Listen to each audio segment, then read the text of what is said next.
மதுராந்தகம் சட்டமன்ற தொகுதிக்குட்பட்ட பல்வேறு பகுதிகளில் புதிய கட்டிடங்கள் கட்டுவதற்கான அடிக்கல் நாட்டு விழா. மதுராந்தகம் சட்டமன்ற உறுப்பினர் மரகதம் குமரவேல் பங்கேற்பு. செங்கல்பட்டு மாவட்டம் மதுராந்தகம் சட்டமன்ற தொகுதிக்கு உட்பட்ட கருங்குழி பேரூராட்சி 6வது வார்டு பகுதியில் புதிய நியாய விலைக் கடை கட்டித்தர வேண்டும் என அப்பகுதி மக்கள் மதுராந்தகம் சட்டமன்ற உறுப்பினர் மரகதம் குமரவேல் அவர்களிடம் கோரிக்கை வைத்தனர். இந்த கோரிக்கையின் அடிப்படையில் மதுராந்தகம் சட்டமன்ற உறுப்பினர் அவர்களின் தொகுதி மேம்பாட்டு நிதியிலிருந்து 9.40 லட்சம் ரூபாய் மதிப்பீட்டில் புதிய நியாய விலைக் கடை கட்டுவதற்கான அடிக்கல் நாட்டு விழா நடைபெற்றது. இந்த நிகழ்ச்சியில் மதுராந்தகம் சட்டமன்ற உறுப்பினர் மரகதம் குமரவேல் கலந்து கொண்டு புதிய நியாய விலைக் கடை கட்டுவதற்கான பணியினை துவக்கி வைத்தனர். இதேபோன்று மதுராந்தகம் ஒன்றியத்திற்கு உட்பட்ட அரியனூர் ஊராட்சியில் பொதுமக்கள் பயன்பாட்டிற்காக புதிய பேருந்து நிழற்குடை அமைத்து தர வேண்டும் என அப்பகுதி மக்கள் மதுராந்தகம் சட்டமன்ற உறுப்பினரிடம் கோரிக்கை வைத்தனர்.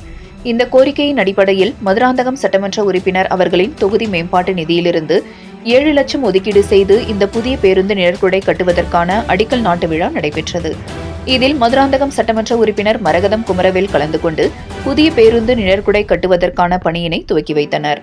இந்த நிகழ்ச்சியில் மதுராந்தகம் ஒன்றிய குழு பெருந்தலைவர் கீதா கார்த்திகேயன், மதுராந்தகம் தெற்கு ஒன்றிய கழக செயலாளர் முதுகரை கார்த்திகேயன் மற்றும் அதிமுக நிர்வாகிகள், பொதுமக்கள் பலர் கலந்து கொண்டனர்.